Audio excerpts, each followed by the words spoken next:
So, I want to talk a little bit about plasmetry.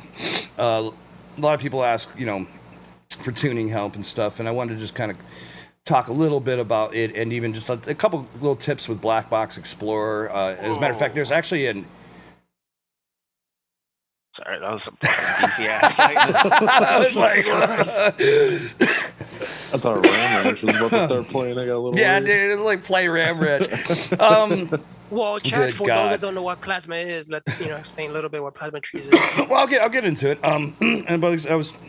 As I was saying, I wanted to give one little tip about using plasmetry, and even there's another little tip about using Black Box Explorer. And I was about to say that there's also, for all you guys running Emu Flight, there is an Emu Flight it's kind of a beta-ish Black Box Explorer. It's totally functional and it can't mess anything up, but I know Nerds posted it a couple times. Hit me up if you want to get it. I could probably find a link here in a second while I'm talking. But there's in testing, there's an Emu Flight Black Box Explorer that is a little... It's better for Emu Flight users because a lot of the fields are actually where they need to be and things like that. Because traditionally, if you use Betaflight's Black Box Explorer with an Emu Flight log, a lot of the fields aren't being filled out because they're not one for one. And so Andre has actually been putting work in to get the Emu Black Box Explorer dialed in for Emu, so all the fields will be filled in and you won't have to dig quite as much to see the information that's relevant. One thing that I wanted to mention is that when you guys are trying to use these tools, you really need to be careful about crashing or landing hard.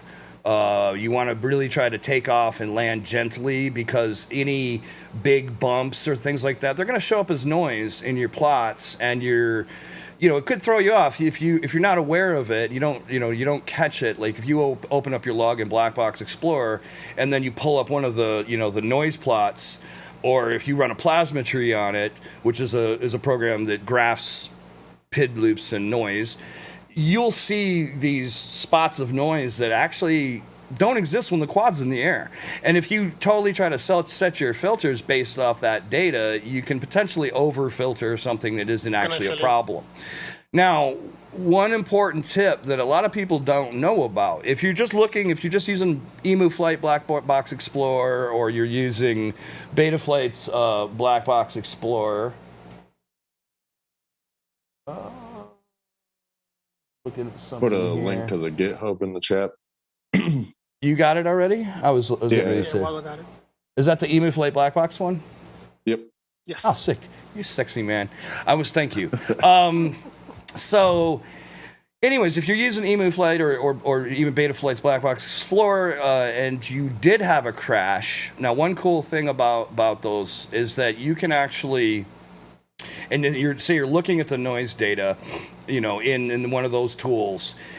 You can actually, you can scan through the log down at the bottom, right? So what you do is you actually move into just after you take off, and you hit I for in, and then you go towards the end, and you get just before where you landed hard or crashed, and you hit O. And it will now only look at the data in between the in and the out, and it will cut out the takeoff and landing information. So any crashes or noise that happens, you are not going to see that data. And so if you look at if you do this, and like you have one of the FFTs pulled up for your noise graph, and then you'll see a change. I'm going to see if I can find a file here. I've got so many people send me. You'll see the actual output, the plot of the noise change. Now, unfortunately, I have not figured out a way to do this with plasmetry yet. So it's just something to bear in mind. And the two other big points I want to make before we really get any further into this is that you want to make sure your logging rate is, I recommend 2K normally. But the point I'm really trying to make is that both in Plasmetry and Black Box Explorer, depending on your logging rate, your noise plot will show a different range of frequencies. So if you're logging at 1K, it only goes up to like 500 hertz. If you're logging at 2K, it goes up to 1,000. Now it's cool. Like I would normally start at 2K, and then and then once I know I got nothing major in there, a lot of times I might bump it down. Sometimes if I want to run a plot to just look at the stuff that's down low, but your logging rate changes that height of data. And then the other thing that I recommend is if you are trying to do this stuff for tuning purposes, don't fly a whole fucking pack. You need a good solid 20 to 40, maybe, 20 to 40 seconds. And you want to take off, just take off, fly. Make sure you're doing yaw and pitch and roll maneuvers, but you don't need to be doing flips and stuff. You literally want to just be kind of flicking the quad in different directions, flicking the yaw a little bit, just to get some input data, and then try to land in the grass and not crash, or land hard, because it will affect what your noise is showing you. I see a lot of people running 7-minute fucking flights and then trying to tune off of it. And it's like, don't do that. It's not really helpful. You don't need that much flight time. I'm sure a lot of people have seen. I'm not really going to get into the black box Explorer side of things tonight. Maybe we'll do it again later. I did want to the reason why I want to show you guys Plasmetry is because it's pretty much, I hate this for lack of a better term, it's pretty much fucking idiot proof. It's just a stupid, simple application that can give you a good overview of what the hell's going on with your PID tune. And if you want to check it out, I'm going to drop the link to the GitHub. Plasmetry. Look, my mama said I was special, okay? And you can get the app there. And then the second link I'm actually gonna put in here is an article by GetFPV.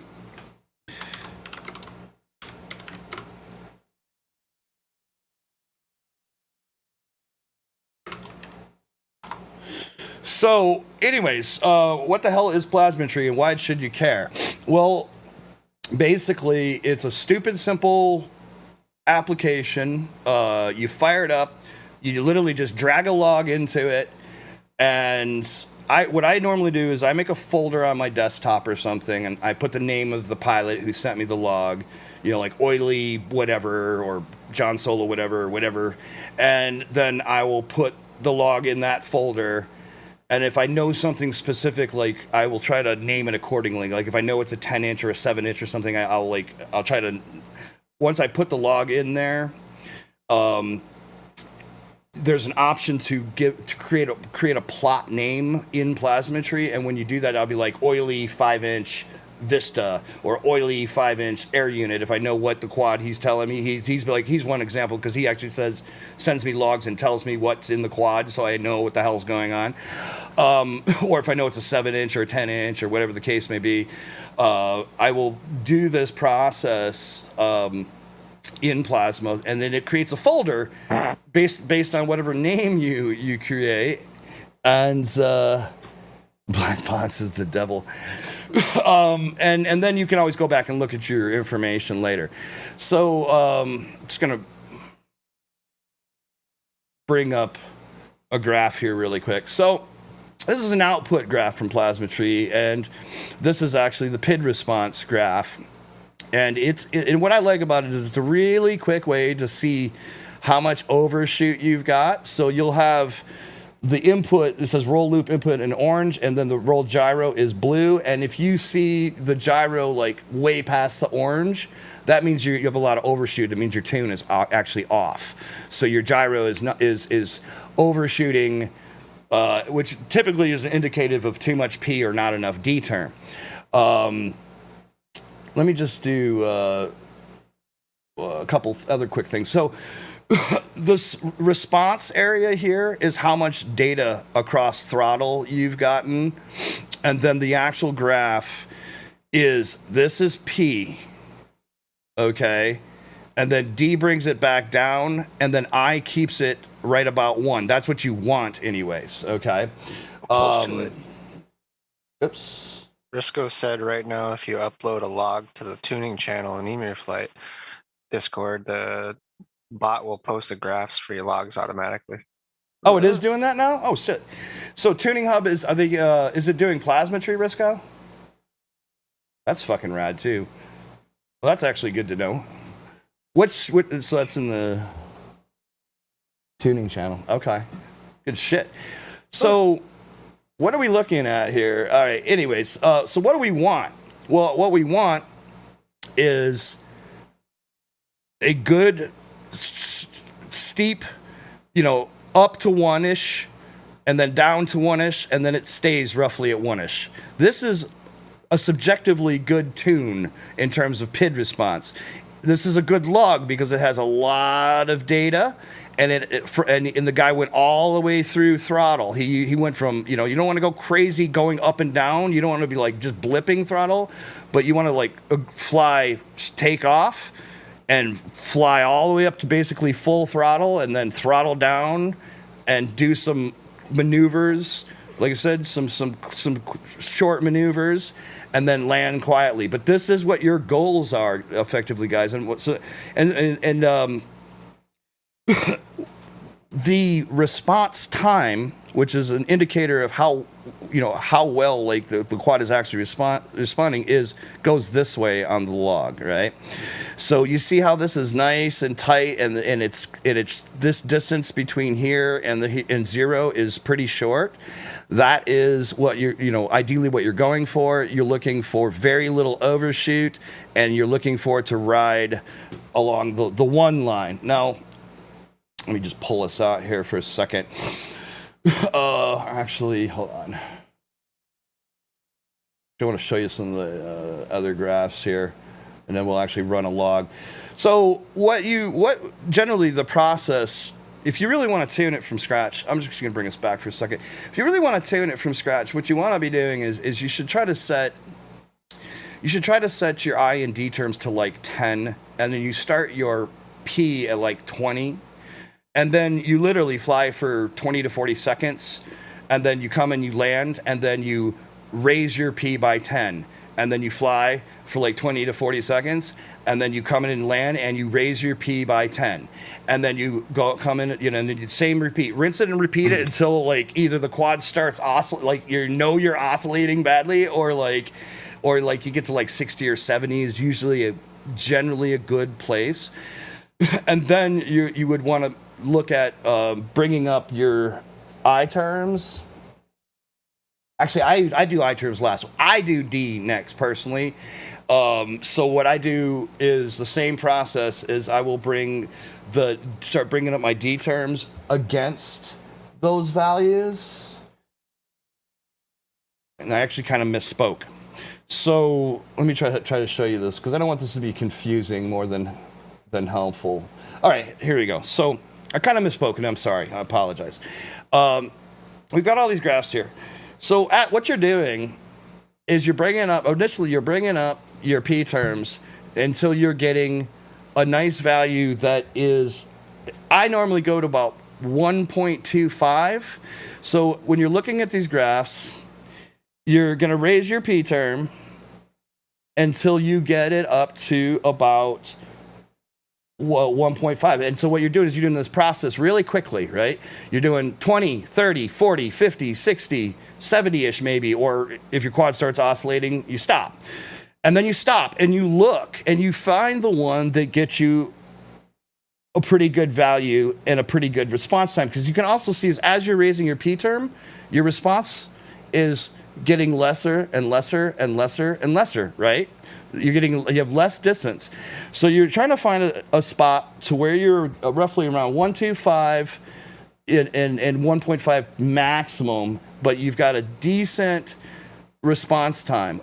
And so for me, what I would do is, in this case, he doesn't have quite the best response time yet, but he's not overshooting heavily, and he's at about 40. So what you do then is you say, okay, you set it to 40. Now, this is when you do you could do your D term, and you want to start smoothing it out.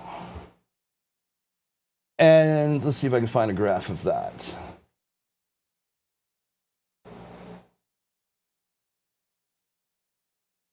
Sorry. Trying to find. I'll bring us back so you don't have to look at me. Look around. Oops. Son of a bitch! I closed the window. Okay, damn it.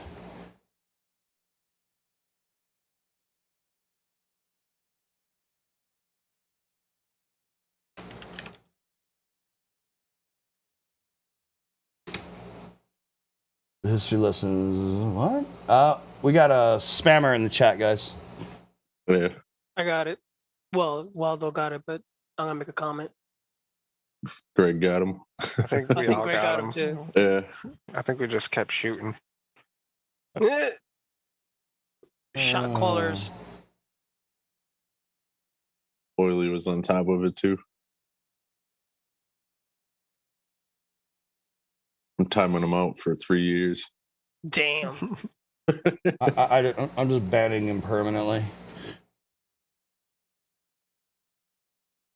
Why is Will Brown getting timed out? It happened to Philly as well. Yeah, I don't know why you said you. Waldo's sorry, guys. Waldo's timing you guys out accidentally, so don't. Good lord. Sorry. Waldo, collateral damage, bro. Collateral damage.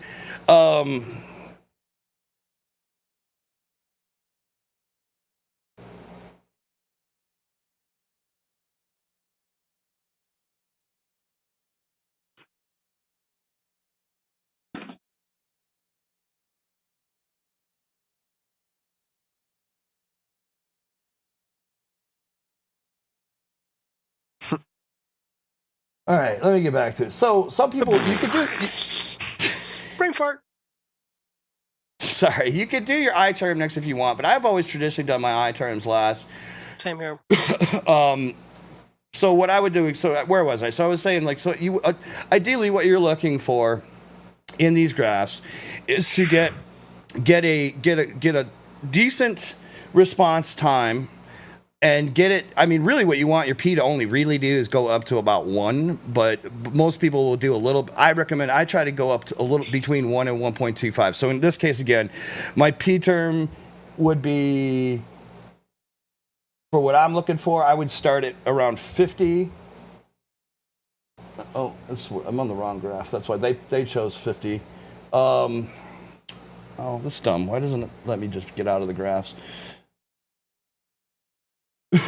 And then, so they chose 50 in their P terms. So let's look at what they had. So their value of 50, it was between 1.25 and 1.5. And it has a nice tight response, right? So that's what they chose. So you pick the one that looks pretty good to you, right? The reason why I say 40 is because, and why I would pick 40 personally, because it's a little bit less aggressive, and I'm still going to tune up in the end.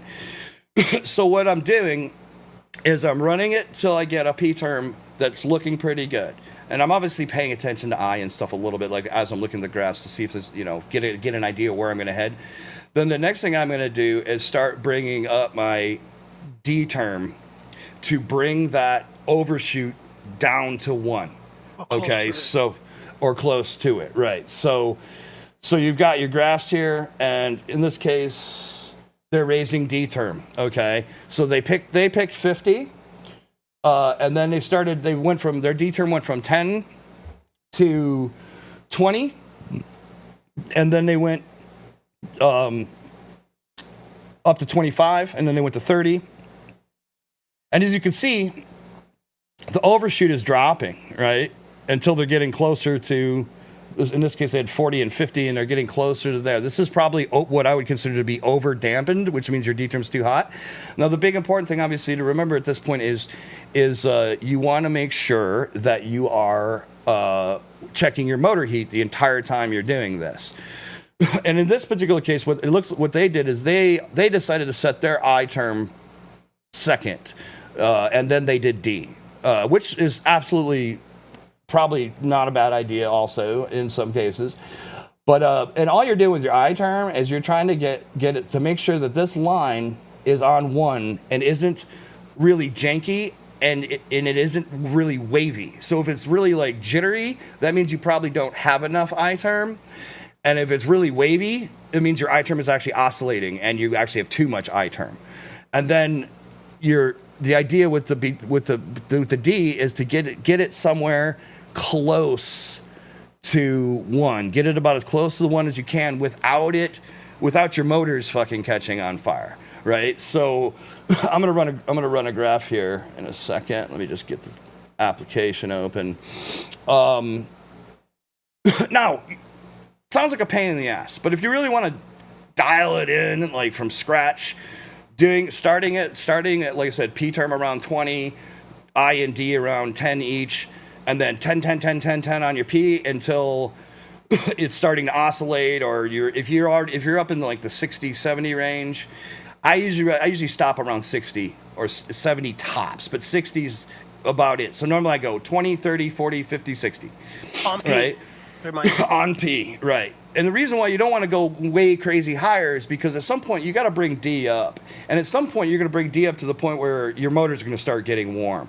And if you can't get that peak knocked down with the maximum amount of D you can put on the craft, then you're going to have to bring P down. And that's why I personally would have chose 40 instead of 50, because it gives me a slightly better starting point. And then you're literally just setting your eyes so that you have a nice smooth line across that graph right on 1. And and once you get it mostly flattened out, now if your response time isn't quite there, what you can do is once you have a P and D ratio, you can raise them together using a calculator.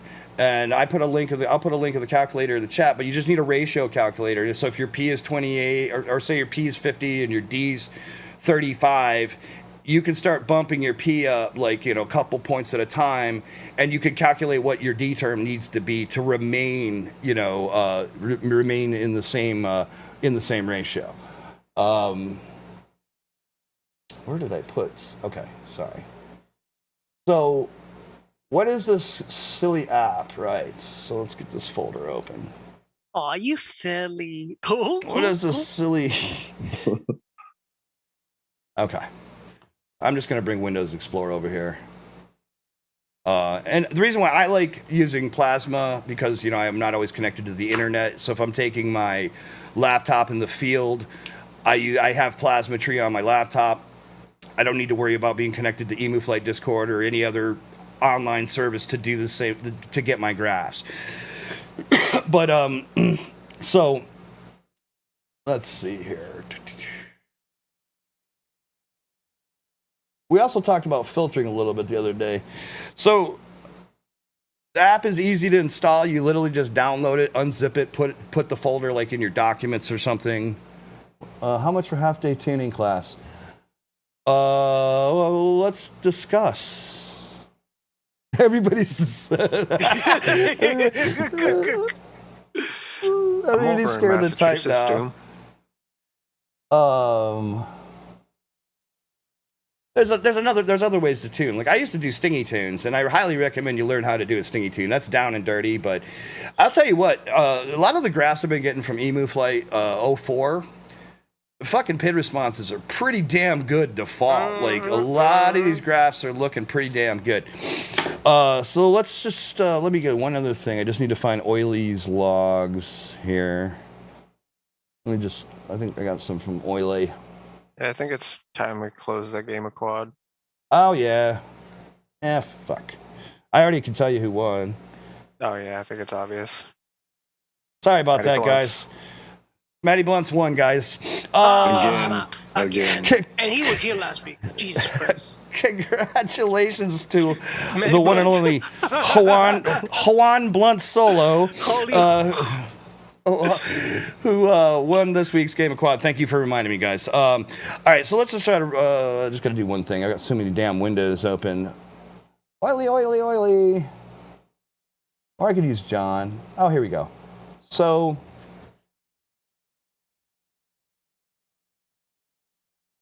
Let's do this. All right, so. Thankfully, I didn't shut the stream off when I did that. Okay. Oh, Jesus. So anyway, so you unzip. So you guys are going to download Plasma Tree. I put the link in there. We can put it back up. You get Plasma Tree from GitHub. You download it. You unzip it, and you get a folder with a bunch of fucking weird shit. And you're like, "What is this? I don't know what the hell this is. Oh my god!" But the only thing you need to know is that you need to know this one right here. PID Analyzer EXE, and this is the current version is 05.2. I'm running 5.1. It doesn't really matter. 5.1.5.2 works. Okay, so you just click on it, and what should happen someday is this window will pop up.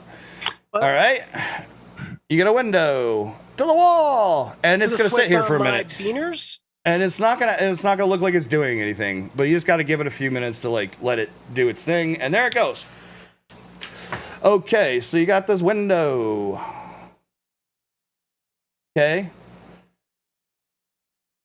Got a window. All right. And now what you need is a log. And we got Oily's logs. He's got an AU log and a Vista log. So I'll just grab his Vista log. All right. And I'm going to take it and I'm going to drag it over here. All right. Now, the important thing to do is click on this window to make sure you're actually focused on it. And then just hit enter. And it makes a liar out of me. Hit enter. There it goes. And then it comes up and says optional plot name. I'm just going to call this Oily Vista 2. And then you say yes. All right. And now it's going to start running its little thing. And it's going to run its little program here. And yeah, you can go. It's dab time. Nah, it's gonna be like for every computer. Whereas we'll never run that. It doesn't matter if a fast, slow computer. That's just the way it runs. It just runs this way. It usually doesn't take very long. But again, the reason why I like this is just because it's easy. You can you set it up. You tell it to do the thing, and in a couple minutes later, it's gonna spit out your graphs, and you get info. So here we go. So here it comes, here it comes, here it comes. Okay, so the first one that popped up is our noise plot. Now, one thing I do recommend is that there's no data on debug here. I do recommend that you go into CLI and you type set the debug mode to gyro scaled. So that way you can see the raw gyro noise in these fields. It's useful. It can be useful data to have to make sure you see and then because you can actually see what your filtering is doing versus what noise you actually have. And as I stated, you can see this runs up to a little bit over 800, and this is because he's running a 2K logging rate. This, as you're moving your mouse down here in the corner, you're gonna see values, and it's gonna say Y and X. So X is your throttle percentage, and Y is your frequency in hertz, right? So when you're looking to set filters, if you got a bunch of shit up here above this baseline noise down here, your filters are not set properly or not aggressive enough. And what will happen is if on this side in your gyro, if it's not set well, it's going to spill into your D term, and your motors are going to get hot. All right. It also kind of show you how much, like if your TPA is kicking in much or not. There's a red line that shows you where your TPA is set, and then this is showing you what your throttle is doing versus that, and how much attenuation is going on there. Can be useful data to have. Now, why is this important? If you got hot motors, you can look to see if it's actually a noise issue on your D term, and then you can adjust your filters accordingly.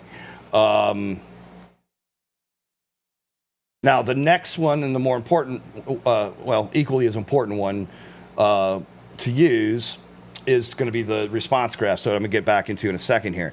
But as you can see, that with the filter setup in Emu Flight for Oily's quad, this is a pretty decent noise response. You might have a tiny bit, little bit of noise over 100, but it's nothing terrible. What you're really looking for is lines of noise up in here. Or if it's really spiking up above 100, ideally you might want to have a little bit less. But if you're seeing that stuff, you need to lower your D term filtering, or maybe adjust your gyro. You need to look at your gyro filter and against your D term, and you might need to bring your filters down. And so the cool thing is when you're moving your mouse, it's telling you the frequencies. So it gives you an idea what values to actually set in your filters tab. I'm not going to get too super deep into filtering, but this is tonight anyways. I'll kind of give you some analogies I've told Greg before, but it's just a very good tool. If you see a bunch of shit above 100, you're going to need to look at adjusting your filtering. And if you don't know how to do that appropriately, hit up Briscoe or me or somebody, and we can help you get set. But this is just what even if you don't understand what I'm talking about, like if you just know that if you got a bunch of shit above 100, especially on D-term, and your motors are hot, your filters need adjusted. And if you don't know how to do it, you know that you can ask somebody to get the info. I'm not going to get totally in depth with filtering tonight. A lot of people have covered the topic, but I'm just kind of showing you this tool so that way you can look at it quickly and be like, and that's what I love about it. You can look at it quickly and be like, oh my God, there's all this noise up here. What the fuck? All right, I need to fix my filters. Help, right? Now, I think you might have had a little crash on this one. I can't remember. But, so what are we looking at here? Well, you've got your response graphs. You got a little bit of overshooting going on here. You did a good job of mostly flying throughout the throttle range. Maybe not quite enough top end stuff, but you did get a good amount of data. And you can see here that he's got a pretty significant overshoot still. He's still overshooting on P, but he is coming down pretty close to 1. I think this log may have had a little crash in it because there's a little bit of junk going on here. And so what are you going to do? What do you know to do now? Well, I know that Oily runs high KV motors and for his pack voltage, and he might be borderline on motor heat. So instead of like going directly to like raising D term, I would probably actually recommend that you bring your P term down just a little bit.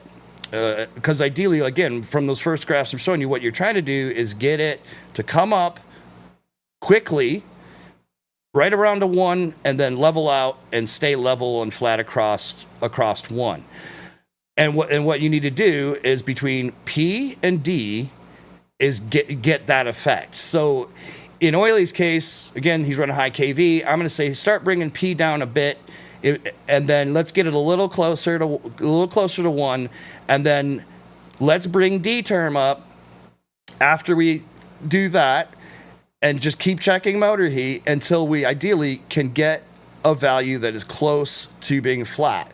Now, if your response time starts to suffer, like it starts getting like kind of like this orange yaw line here, if it starts to kind of take longer to get up here, that means your response time is suffering. Now, how do you fix that? Well, what you're looking to do is get that fucker as flat as you can, and then once you do that, you have a P to D ratio, right? And you can then bring them up together, and until theoretically your motors start getting hot because of too much D term. And that's how you actually tune up after you get your ratio.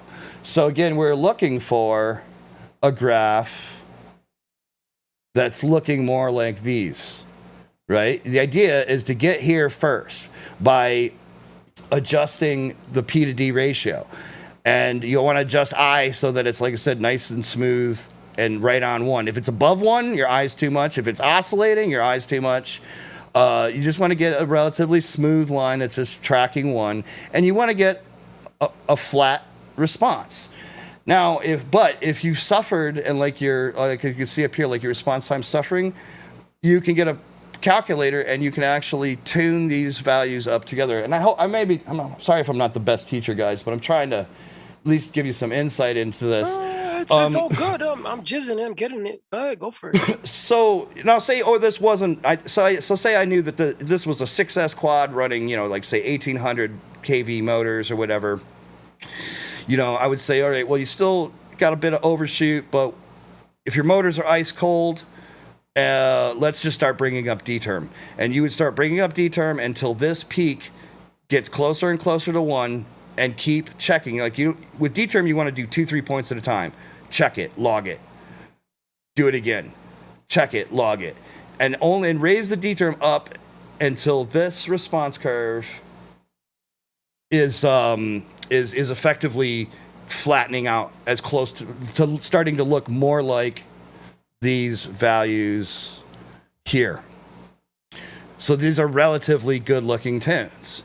This is a good-looking yaw response. Since yaw generally doesn't have as much authority, you're not going to get it quite as flat as you roll in your pitch. But the idea is to get somewhere close to these values. This is pretty close. This is pretty close. Like this, these are getting pretty close. But you're getting this more flat looking shape. You don't have a big spike like up here or in Oily's case. You don't have a big spike. And so literally, again, the idea is you set your P until you're right about 125 or so, and then you try to bring up D until it flattens out and it gets to about 1. And so you don't have a spike, which is overshooting. This is it's going over 1 and then back down to 1. So it's overshooting and then coming down.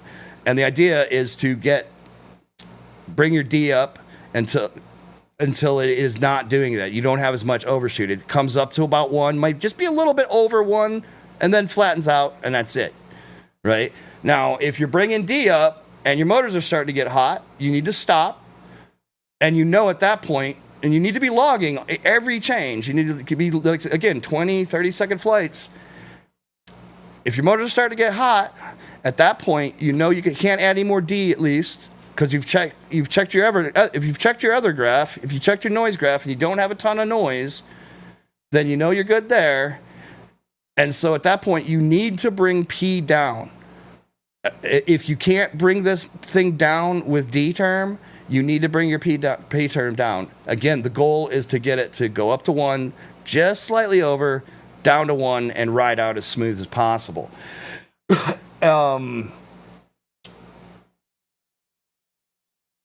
What I love about Plasmatry, again, is once you start to learn how to read these graphs, you can look at it really quickly and be like, look, I got a bunch of blue.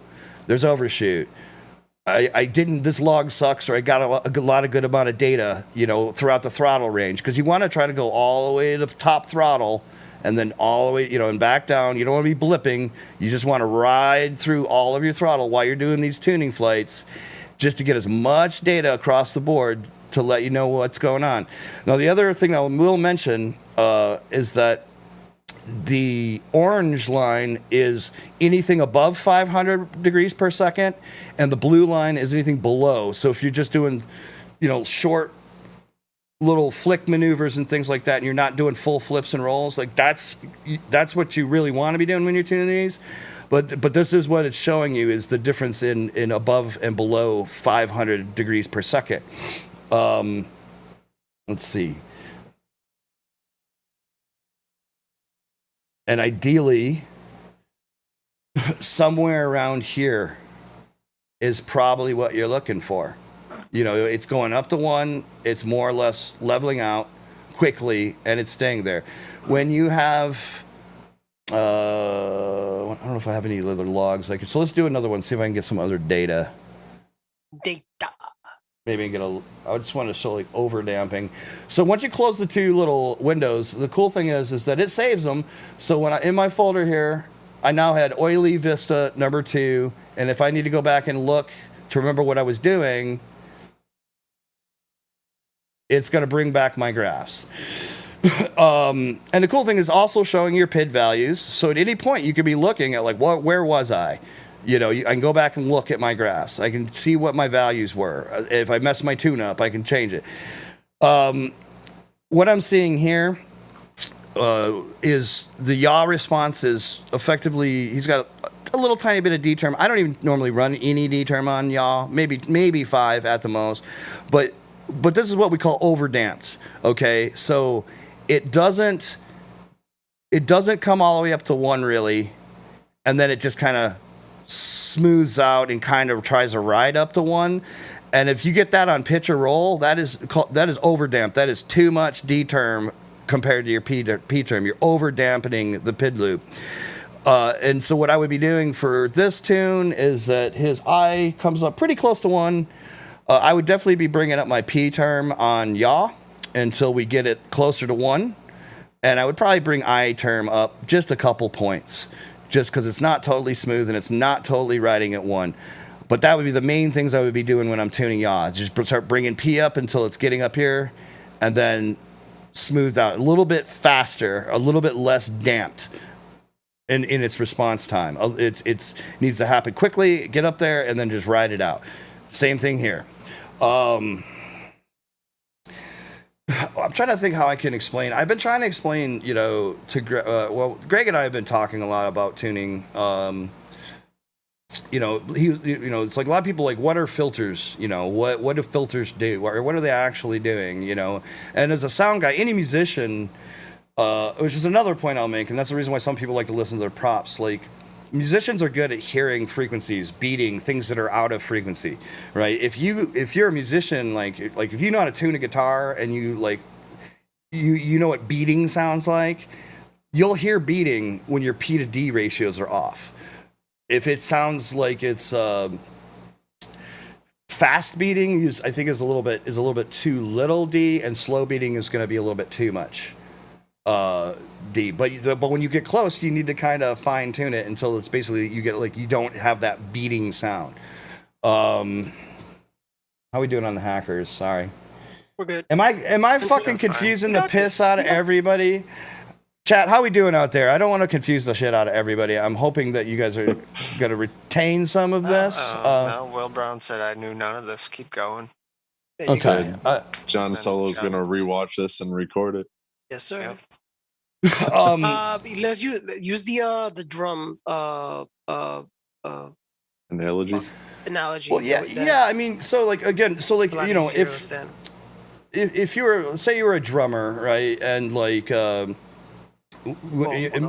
musicians get this pretty easily, but like, so if you're a drummer and you get on stage and you kick your kick drum, right, and the PA starts feeding back at that frequency, okay, so it's like wah. So you hit a kick drum, it's like wah. Well, as a sound guy, I know kick drum frequencies around 60, 80 hertz, right, and like the fundamental, that frequency somewhere around there, or maybe a harmonic of that frequency, resonance harmonics. You hear about frame resonance, harmonics are doubling. So if your kick drum fundamental is at 60 hertz, your harmonics at 120, 240, and so on and so forth, doubling, right?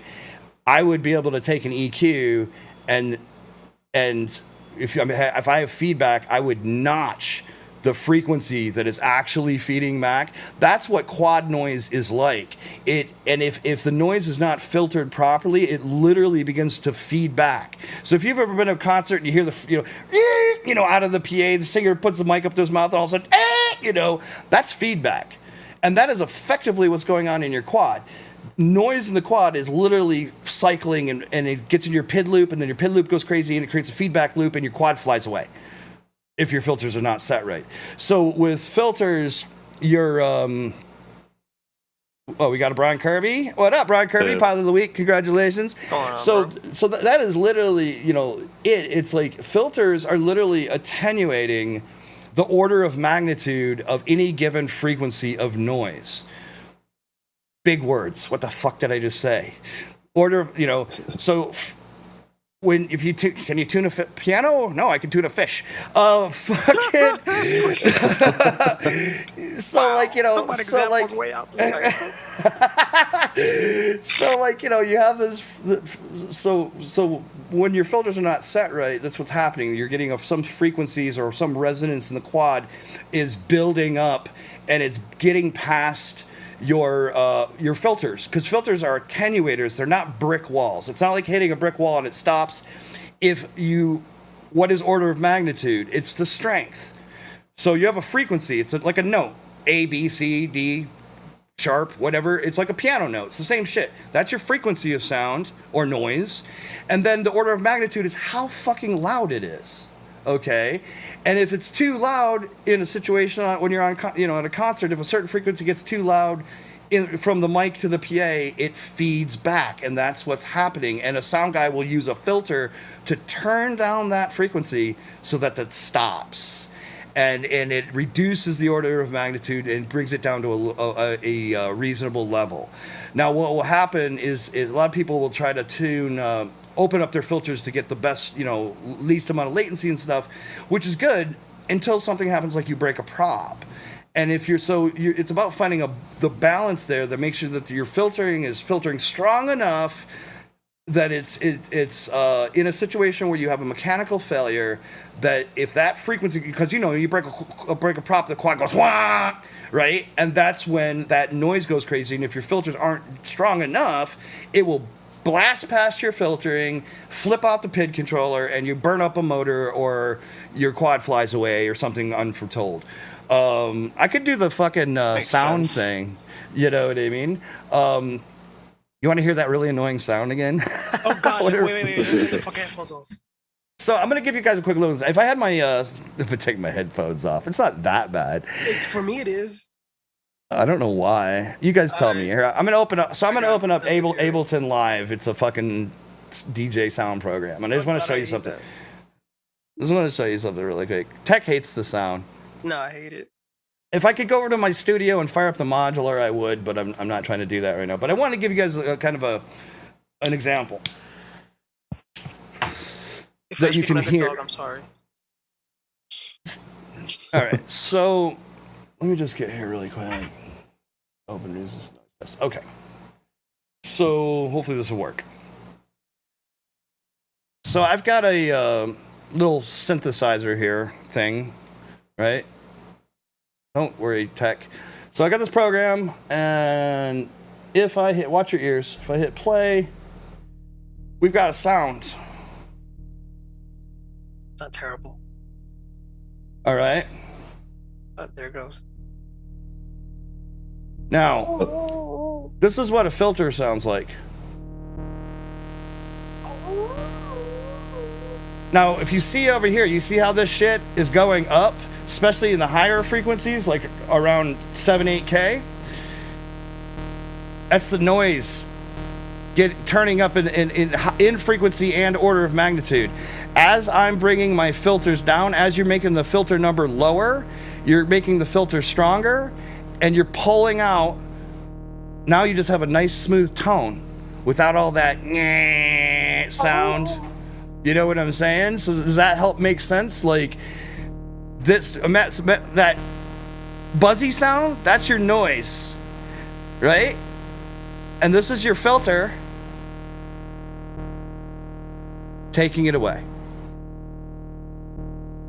And you just have now you just have a nice pleasant tone. That's what's going on in your quad, for lack of a better term. Spagoo said, thanks for this. Now I know why my 1950 KVs are always running hot. Yeah, I mean, it's about, there's a lot of different trains of thought, and I think there's more than one way to get your tune right. The goal is to get your P to D balance good, and then if you want to try to tuning up will make the quad respond quicker, but your D term is ultimately going to be your limiting factor, because if your D term gets too high, and your motors are going to start getting hot. Now, you always want to make sure you're backing down a bit, and then you're double checking those graphs to look at your noise to make sure you don't have a bunch of shit on that third window, and in the first window as well, like the other graph. This noise response here. You're checking this area. You also want to check over here, but sometimes you'll have shit. The other nice cool thing about eMoveFlight is you can actually adjust your filters per axis. So if you got a bunch of noise on pitch, but it's not on roll and it's not on yaw, you can just filter pitch more. And 9 times out of 10, that will clean up. Even this noise on pitch could show up on your D term in roll and pitch. And if you just bring the filter down a little bit on pitch, most of the time it will clean up roll with it. one axis will a lot of times clean up the other axes once you filter that up. Now, aside from just bringing the value down, like you can also look at, you guys have seen the drop downs. You got PT1. Now in EmuFlight, you've got PT1, 2, 3, and 4. And then you have biquad. Biquad is basically two filters stacked on top of each other. They're really aggressive. Biquad is more latent, though. It slows the response. So, you only really want to use biquad when you absolutely have to. But most filters, most default settings, it starts at like PT1 or 2 or something like that. Most times it's PT1. In Betaflight for a long time, it was literally just PT1 and biquad. That was your only two choices. But like the defaults in Emu, I don't remember what the hell they are off the top of my head. The defaults in Emu, I think, is PT1 right now in 041. Yes, it is default PT1. Yeah, so like if you had noise on your gyro, you had a bunch of crap up here, you may not lower the number. You may just want to bump from PT1 to PT2 and then check it again. Because a lot of times if you can kill the noise on the gyro side, you're going to kill the D-term noise as well. But that doesn't always work that way, and you may not. The more you filter your gyro, the more latency you're gonna get. So in many cases, I tend to just, as long as there's nothing crazy over here, but I still have heat and I need to I just filter my D term. So I could go from PT1 to PT2 and then check it. And if that doesn't help, then go to PT3. And if that doesn't help, go to PT4. And if that doesn't help, you might try biquad. Now, Emu's also added their alpha, beta, gamma filter, which I'm not going to get too deeply into, but you can also use the alpha, beta filter. If you want, PT1 filter has less latency. So if you think you've got a decent value, but you still have some heat and noise, and you don't want to go to PT2 or up to biquad or any of that crap, you can enable the ABG filter, which is like a secondary filter, and I've been hearing very good reports on that. Like, you want to start high. I think you want to start around 900 and work your way down to see if that can also help. But I don't want to get too off top. I'm kind of speaking towards traditional filter tuning right now because I don't want to. Chance, we'll leave the more advanced shit and the for alpha later. Stuff is only available on CLI for now. No, it's in config 4. Yep. What do we got here in the chat? Y'all can be cause a hot if it's over tunes. Y'all can be a cause of oscillation. Oscillation will cause heat. Period. So like if your yaw is overtuned, you can get oscillation from it, and it will cause heat. But again, you're checking your graphs to make sure that you're not overdamped, but you're also not, if your fucking yaw was going crazy over here, like if your yaw went way up over here, like past 1, you're definitely running too much P term. Go ahead. No, I was gonna say that, adding to what you were saying about, yaw and whatever, like I always mention people, before you start tuning anything that Chad or anybody else has mentioned before, always make sure your hardware is 1000% in check. This is when the OCD kind of kicks in. I can't stress this enough to a lot of people. This is actually this question. Been questioned so many times on forums, and everybody gives the most retarded answers. Oh yeah, to fix this, fix that. Always make sure your hardware is 1000%. Case in point, one of my friends, he had a quad running Kiss on it. He tried to tune it, nothing. It just didn't fly right. I said, go with your hardware. He goes, no, everything's fine, blah, blah, blah. He went through us, says, check all your hardware. So his issue was one of his screws on his flight controller was loose. One screw barely, it was holding on. It was holding enough not to fall out. It was Kiss, you said? It was on Kiss. Yeah, it happens. As soon as he went to tie it down where it snug like everything else, his quad flew like a dream. Yeah, but yeah. before that, he was about to take the quad and throw it against the ground. I was flying around my one of my Kiss quads the other day, and I had that same issue. I'd like punch out and it'd be like, and I'd be like, what the fuck? And then I remembered, oh wait, I must have a fucking loose stack. I landed, picked it up, looked at it, and I could wiggle my stack. I was like, yep. Yeah. And what I tighten mean, that shit. and what I mean by that also, for especially for the people that are new and still learning to fly, is you go over Floppy your antennas, yeah. your motor screws. You go over even so much as your wiring itself. Wiring that's either too long and it's kind of flopping. The wire smacking It can against the bang arm on like shit, this yeah. would cause oscillations. If you have a very sensitive gyros, you want to avoid any wiring touching the gyro itself, because even just the motion don't of put the shock spaghetti on would your cause it up. don't put spaghetti on your fucking flight controller. It drives me crazy.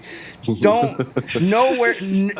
Number one, learn how to Hate when that identify happens. what a fucking gyro is, and I can tell you that 95% of the time it's gonna be the fucking chip right square in the middle. It's not the big chip. It's a smaller little square chip. It's typically right in the middle, unless you're running like a Talon Fusion or something.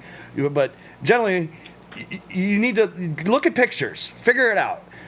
Know what your fucking gyro is, and don't put any wires or anything on top of it, near it, or anything like that. If you have to run wires from front to back, try to get them under the ESC. Yep. I've run them through between the ESC and the flight controller, but make sure they're not too loose. They're going to be floppy. And absolute worst case, fucking glue them shits down if you have to, or something. You know what I mean? Like because floppy shit, man. No, that's the fucking bane of tuning. Well, I'll give you an example. Period. Happened to me a couple of weeks ago. I said my car's flying fine yesterday. Now it's flying like crap. What was going on? I checked over everything seemed to be solid. And what actually was is that the gyro on mine is upside down. And what I do is, because I know I basically bit my own lip of exactly what I just finished saying. So I held. You ran wires under there and they were flopping around? It wasn't the wire. It was the tape. The tape came loose, and as I was flying, the tape was touching the gyro like this, you know, and just that touching right there caused my fucking quad to turn to shit. I try to keep my gyro on top if at all. Like, I really try hard. There's very few reasons why you should be running your flight controller upside down. You, like I said, learn to identify what the fuck the gyro is, where it is on your board. Try to keep it on top, unless there's, you absolutely have no choice. And if you can't do that, then you need to really be thinking about those wires between the ESC and that. Don't pile spaghetti on top of your fucking flight controllers. It's terrible. Shugu, I don't recommend this so much. It's like a last resort thing. I'd rather use a piece of tape than anything else, though, because a Shugu, although it can be palatable and it can be taken out if you warm it up. But if you do it cold, sometimes the shoe glue would actually E6000 attach itself, and you can rip a component out when you're trying to get it off. E6000 is great. It doesn't. It holds and it comes loose easy. And I mean, worst case, you could use hot glue, but I tend to use E6000 if I need to do that. But generally speaking, like what I do is I keep my gyro on top. I run my wires, under the ESC, under the flight controller, and then I come up to the solder tabs. And that's it. I don't run anything across the top of the flight controller ever. There's no wires laying on top. They're always coming up into the solder pads from front to sides or front to back, whatever they need to be to make it happen. Don't leave a bunch of slack, like Tech said. That's why if you look at my builds, almost like even VTX wires, I will make a little wiring bundle. I get the flexible nylon cable sleeve, and I'll put my wires through that so they're in a nice bundle, and then I fucking zip tie them to the standoffs and shit to keep them from flopping around in there, man. And you don't want anything banging off your fucking FC. You want that stuff to be tight enough, not so tight that it's putting tension actually on the wire and breaking your soldering connections. But by running the wiring sleeve and zip tying it to my standoffs, then I could just have a little bit of wire coming off and go into the solder pad. And it's not enough to be flopping around and doing all sorts of crazy shit. But you want to leave yourself a little bit of slack in case the fucker does break, because you don't want to cut it too short. Always give yourself a little bit extra, but don't leave like a ton in there. Don't leave spaghetti laying around in your quad if at all possible. I mean, it's definitely going to be detrimental to your tuning. I want to address what Spaghetti is saying. So yeah, man, Spaghetti, like with high KV, and Brian Kirby's good at high KV stuff as well. Generally speaking, I find that you want to, right off the bat, I lower my PIDs. When I'm tuning high KV, I'll lower my PIDs by like a third. If I'm tuning, if I'm not doing like a full plasma tree or anything, I will lower my PIDs down. And I find that generally speaking, I cannot run an overall as high in numbers with high KV. You don't need it. You know why? Because if you're running high KV, you already have a ton of fucking power. If you're running high voltage, high KV, you already have a ton of power in that motor. P, I think I've explained before. What are the fucking terms doing, right? So when you push forward on the pitch stick, P pushes the quad, right? And then when you let go of the pitch stick, P stops the quad. And I tells it to stay where it is. Okay? If you've got overshoot or too much P versus D, you're going to get fast bounce back. If you are over dampening and have too much D, you're going to get slow bounce back. And in some cases, even though your P, if your P and D ratios are looking good, but you're still seeing bounce back, you're probably running too much I. I term can also cause too much, cause bounce back, especially in a situation where your pack, like especially it happens a lot on pitch, where your CG is not centered on the quad. If your CG is off, the entire time you're flying, your I term is fighting to keep it where it needs to be. Having optimal CG makes the I term work less as hard. If you have really powerful motors, really high thrust to weight, you don't need as much P to push the quad because the motors are already doing the work, right? You have a ton of power in the motor, you tell it to do something, the P term is what tells it to do that. Now, if you have too much P, it's going crazy because you have so much power in the motor, so much high KV and high voltage, you don't need it. In my opinion, you don't need it. You fucking get enough P so that it's responsive, does what you want, you use enough D so that it stops, and then if you're trying to like tune up a little bit, once you know those ratios, you bring them up together a little bit at a time. And that's how you actually tune up. First thing is to balance. Second thing is to tune up if needed. The biggest thing I'd say, I think it's in the pinned in the tuning channel. Will has a question. Sorry, 1 second, and thank you. Oh, somebody fucking what? Oh, I'm in the wrong goddamn Discord. I'm in the Emu Flight Discord. I'm like, why can't I find the channel I'm looking for? It's never a wrong thing when it's a good chat. All right, so I want to put this. Let me get this link here. I want to show you guys this. So, really quick before I, what's Will's question? About midterm oscillation. I know the answer, but you can go ahead since you started off. He said, what about mid-throttle oscillation? Well, mid-throttle oscillations in many cases is frame resonance, and you most likely need to adjust your filtering in many cases. And so you need to be looking at that. And that's why Plasma-Tree is great, because it shows you, look, in noise plot. Damn it, man. In your noise plot, especially, it's down here, it's showing you your throttle from 0 to 100. You have mid-throttle oscillations. You see this little thing here? That's a resonance. If we had a raw gyro log, this would be a lot more apparent. You would have a lot more. I wonder if I have another log I can run, or maybe I just have an example. This guy have... Oh yeah, here we go. So... Oof. This is lower throttle stuff, and this is mid throttle, a little bit more mid throttle stuff. And as you can see, his filtering is doing a pretty good job on the gyro. Now this little blob here, and even this little blob here, I think on this guy's log, he might have had a crash. And so again, that's why it's good to double check these sometimes in the actual black box Explorer, because you can nip the crash out and then you get a more accurate response.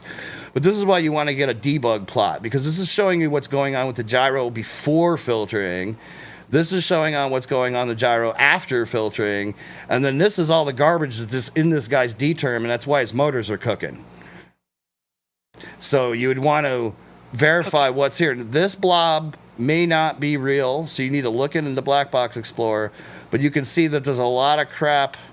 It's not terrible, but there is a good amount of crap on pitch that I would probably try. I would probably I would probably lower my pitch D-term filter a tiny bit here, just to try to clean some of that out. But that's kind of indicative of a little mid-throttle thing. Oh God, I have so many apps open, my computer's gonna crash. And we're gonna get into watching videos here in a minute, but I kind of wanna, let me get rid of Ableton. The storm's calmed down? It has here, it seems like. Yeah, It's like over us right now. told you. No, but you go ahead fly. Go fly tonight, bro. Brian is also correct. Extra caps can definitely, electrical noise. If you're running high kV, you're most likely going to have more electrical noise, and you may need to add a secondary capacitor, run two in parallel, Or a diode.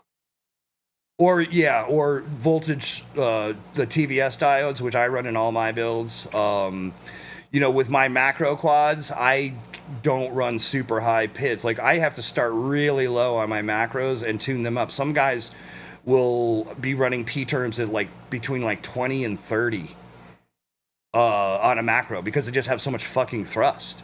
You don't need as much P to push the damn thing around. And they're also super fucking sensitive to I-term because they have so much authority overall. I-term, like I said, is holding it where it's supposed to be, but if the quad has a stupid amount of authority, you don't need as much I-term.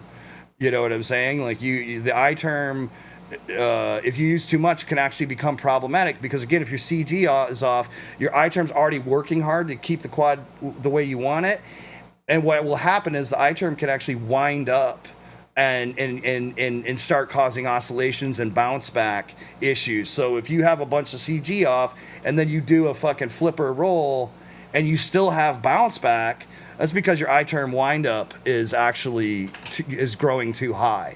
And so you need to limit that. There's even a CLI setting that'll help you turn down the maximum amount that your I-term can wind up. But again, this is getting a little bit more advanced, so we don't want to go crazy.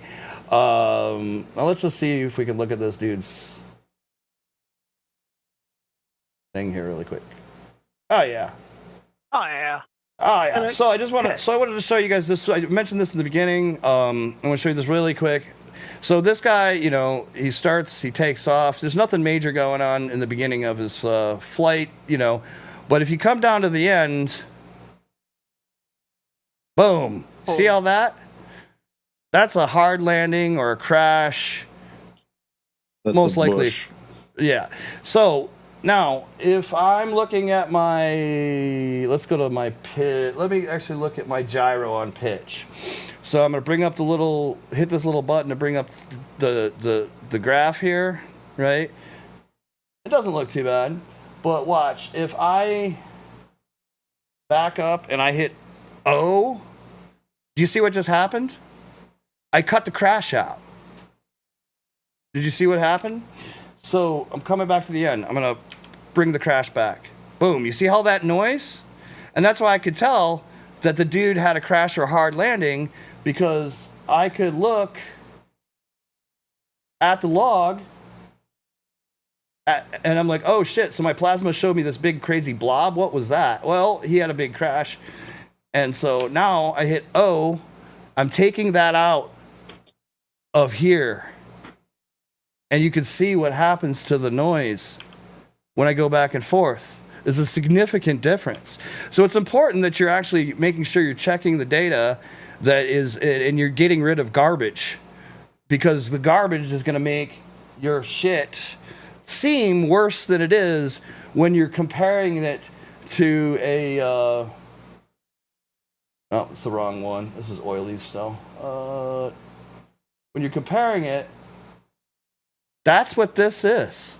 This big blob, this shit, that's that crash at the end that I'm now cutting out. And boom, look how much cleaner it is.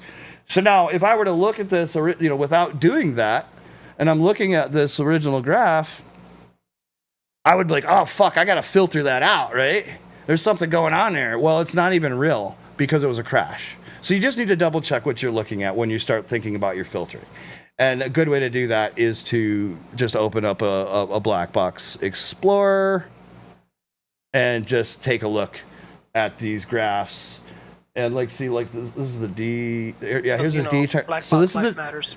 this is the D term without the crash, and then this is the D term with the crash. You see how bad that looks? This is with the crash, but it's not, so. But this is what's important: the shit that's really going on when you're in the air and you're not crashing. So that's my tip for using black box as a tool to double check it, and also bear in mind this only goes from 0 to 500 because he is logging at 1K. All right, so when you log at 1K, it's only going to show you up to 500. So you need to be aware of that. So that's why you may have to bring your logging rate up to like 2K or something if you think you've got noise above, that's a problem above that. TPA can be your friend. If you get your P&D balance worked out, but you still end up having a little bit of like upper throttle oscillation, you can reduce your P's and D's a little bit with TPA. When I'm doing this, typically, I zero out or flatten out my TPA so that it's not doing anything, and then I balance. That's actually probably something I should have mentioned earlier. I always basically turn my TPA off, then I tune my P to D ratio to me and checking, you know, throughout the throttle range to get my plasma trees. Matty Blunts, welcome home, homie. He's from the long start. Yeah, we was in the black box. You know, in Texas. So I mean, I don't know. Is that too much, or does that help? Like, what do you guys think? It was pretty. I understood it. I don't know about the chat or anybody else. But I think what's important, the takeaways here is get plasma tree, learn how to fucking make your own graphs, and then you can start. You're well on your way to being able to start, figuring out your tuning especially if you're having issues. If you're having issues and if you've got data you don't know, like you can understand, like I said, there's guys like myself or whatever. I'm happy to take a look at your graphs and stuff. And like I said, and always remember to, especially when you're looking at the noise stuff, double check it in Black Box Explorer, because if you crashed, you probably have noise in your graphs that it isn't actually a problem, and you don't want to set filters based on that noise because you're probably going to end up over filtering when you don't really need to. Correct. And I think that's probably. You're welcome, guys. Yeah, noise. Immense noise. Yeah, we already covered that already. Like. Yeah, always never let anything touch the gyro. No spaghetti on your flight controllers. No spaghetti. Also make sure that, or even your frame itself, make sure everything is bolted down right. Every so often, if you're a person that crashes a lot, maybe every couple of packs, you want to go over your screws, because even so much as a loose screw, would actually affect your overall performance. What else can I go over? You check your GoPro mount, check your antennas. Also, antenna resonance causes some vibration. Unfortunately, you can't avoid floppy that. antennas. Yeah, floppy antennas. Make sure I see a lot of guys that kind of just like attach to their antenna like with a zip tie, and it's just kind of flopping around. And there's like a bulkhead connector, like that brass connector, especially with TBS ones and shit. Don't do that shit, guys. Seriously. And like when you're printing TPU mounts, don't go super low infill or anything. Don't make sure it's not super floppy. If it's super floppy, it's literally floppy dick creating a low frequency vibration that is going to hit your gyro, and it's going to make your quad fly like shit. If you're fucking zip tying your antenna some silly ass way to the carbon, it's gonna fucking be loose. I mean, you really have to fucking lock it down if you're doing that. Even your battery, people don't realize that. You can tie down your straps. Make that short. That thing is tight as best you probably can without stripping the battery strap. What else can you go over? Screws. Even your VTX, anything like that, if you press that zip ties it, make sure it's nice and snug, cameras are snug. These small things that you would never think about. It is one of those things where you have to be OCD about your setup, and then once you got that going, if you still got problems, then you go ahead and play with your PIDs and your filtration, and get it right. Just remember, I don't know if Chad mentioned it, you're never gonna get it like 1,000%. Like I said, you want to stick to that baseline, that rough number, so you get as narrow as possible, but it would never ever be like a flat line. If it's a flat line, you're flying in space, as far as I'm concerned. You're always gonna have. Also, try when you're tuning. Another rule of thumb is when you're tuning, you're out in the field, try to pick a calm day. Don't do it on a windy day, because even the wind itself would add to your noise level. You know, just from the movement itself. What else can I bring up? Tune with fresh props. Yeah. Tune with good props. But we got to get into videos, so we're gonna have to get off this topic. The last thing I wanted to touch on, I'm gonna put a link in the chat here, is a ratio calculator. Okay, so as I was showing you, once you get that P&D ratio and you're getting that, nice climb up to 1 and it's getting flat, but maybe your response time has suffered, especially with filtering, you can try to tune it up a little bit. But if you raise P, once you get that balance set, if you raise P, you've got to be raising D to maintain that balance. So there's this little ratio calculator. It's super dope. And I'll just show you really quick. I put the link in the chat. So say your P is, it's 50 and your D is 28, right? That's what your thing is. And so you're like, okay, I want to bring it up. I want to bring my P up a little bit, so I want to go 55 on P. You hit calculate and boom, it's telling you, it says 30.8, so 31. It will tell you the missing digit to maintain your ratio, so you don't have to do the math.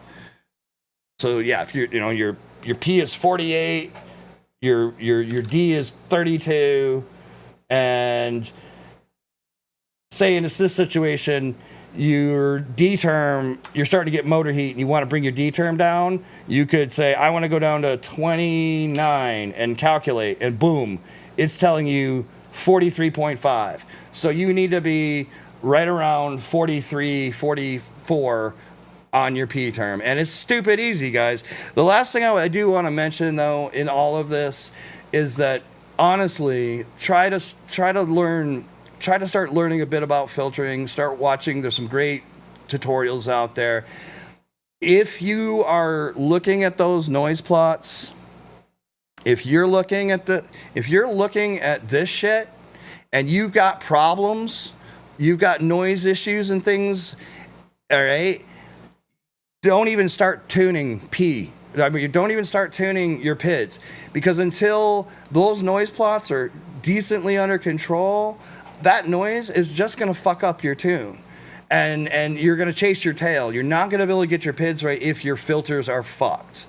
Okay, so if you don't understand how to set your filters, find somebody that does.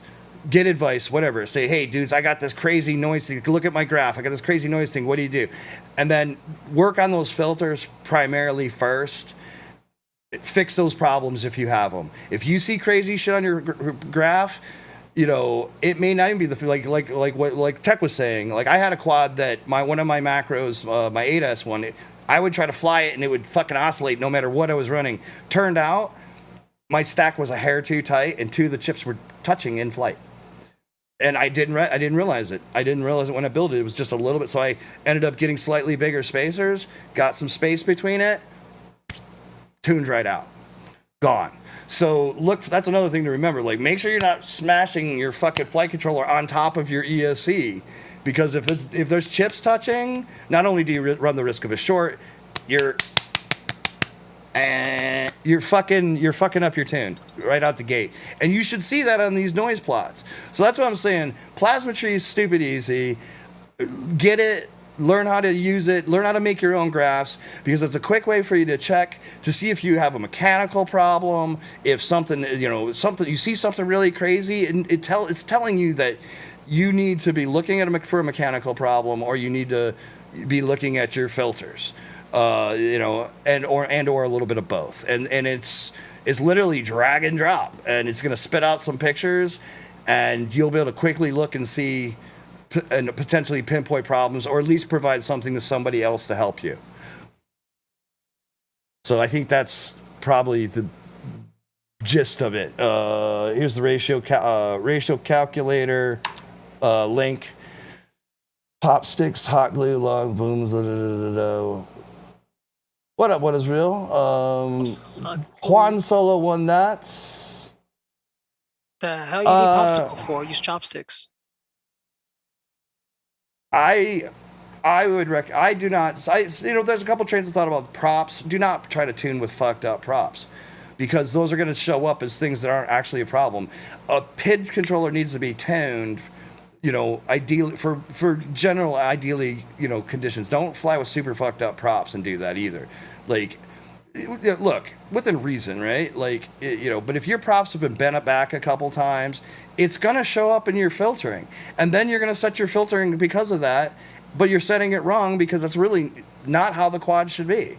That's not actually what it needs to be. And it's gonna introduce a lot of latency when you fly once you got it tuned.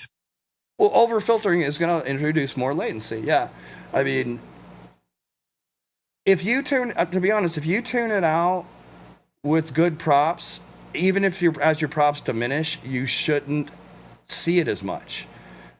You shouldn't see it as much, to be honest.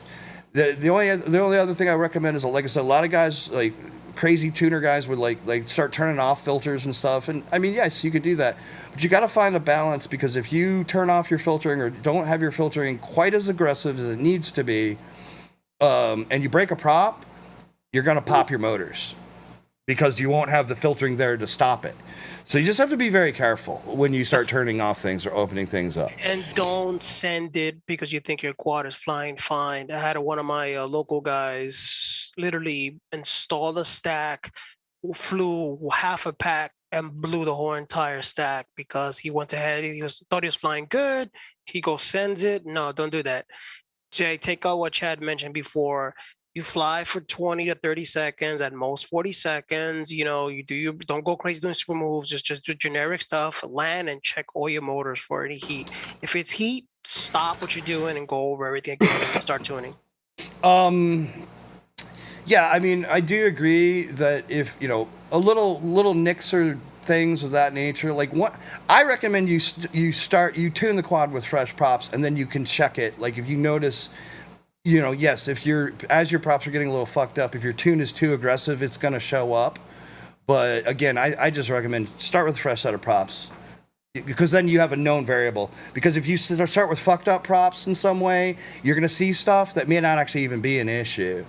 It could exasperate something else that isn't really there. But then as you're tuning up, especially after you get your balance and you start to tune up, if your props are getting a little dinged up, that's not a bad thing in that case. It's all about that initial getting that balance in your tune. And it's like, it's like Greg said, if you overstretch a fucking drum head, it's not going to hold its tune. That's why when you tune a guitar or a fucking drum head, you start low and you bring it up and you get it tight enough so that it's not overstretching, because if you overstretch them, they're never going to hold tune. And so it's about getting that balance between tight enough and not too tight. Greg looks like he's going to fall asleep. Let's watch some videos, guys, because I actually need to get the fuck out of here. See you soon. Good topic. You guys asked for it, so I'm trying, I hope it wasn't too heady, and, we can carry this on, off like in the Discord tuning hub and stuff, and yeah, check out the tuning hub in the Emu Fly Discord if you're there. Get Plasma Tree. Try to learn how to use it. If you need help, hit me up. Just call us a UAV pre-tech.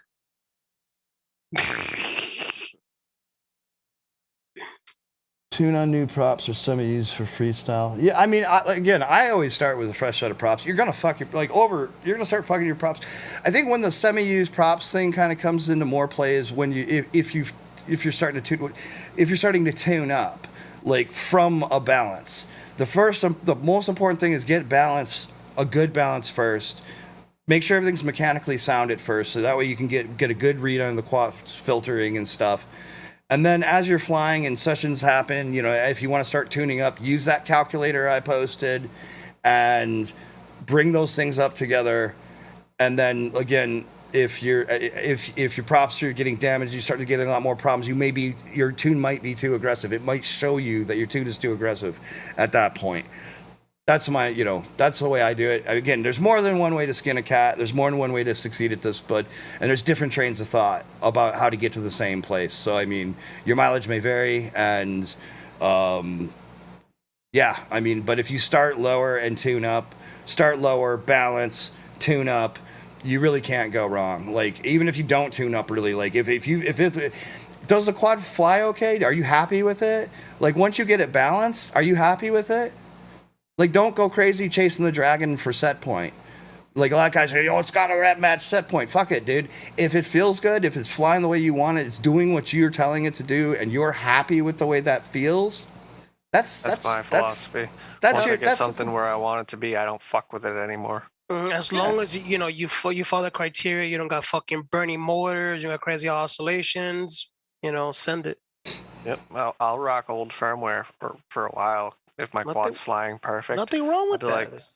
I'd be like, well, I'm not gonna change it. Like I could put 040 on another quad, but I don't want to because I don't feel like changing the way it flies. I love the way it flies right now. That's fine. Go for That's it. great. So But if you don't do 4.0, I would just own you. Go ahead.